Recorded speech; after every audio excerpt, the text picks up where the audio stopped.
At yun na nga mga kakolkol, nandito tayo ngayon sa Tanay Rizal sa Marilake, kung saan dadayuhin natin ang isang sa mga branch ng Isaw House na napakaganda, solid, at ang ambience niya talagang masasabi ko sa inyo, saktong-sakto sa mga mahilig sa mga dumadayo sa mga overlooking at kung saan talagang mahilig kayo sa mga sariwa. At eto nga po pala, ang Isaw House na to ay nandito lang sa kabaan ng Marilake, Tanay Rizal.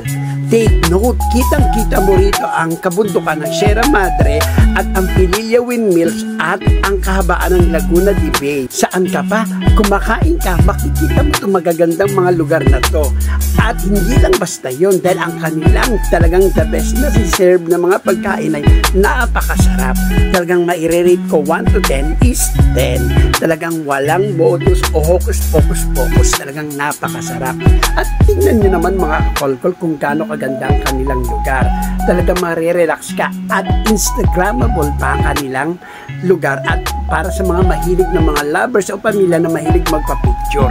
At eto na nga po, ang aming mga in-order ay ang mga kanilang bestseller na kung saan pwede kang mamili according sa inyong mga panlasa at meron silang mga a la carte at para makamura, meron silang mga bundle. Siyempre, ang kinuha namin yung pang buong pamilya, yung bundle. At hindi pa doon dahil ang kanilang pagkain ay pwede mong patiran ng napakasarap nilang mga kape at mga malalamig na inumin na kung saan pwede mong dalhin dito habang kumukuha ka ng picture at makikita mo ang napakahabang kaganda ng Laguna de Bay.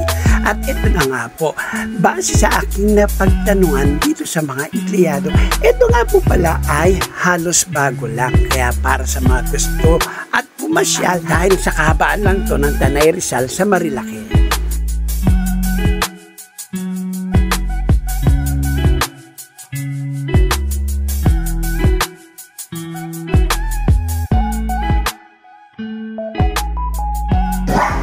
At syempre, dahil Isaw House to, ang una natin tutukman yung kanilang legendary na isaw.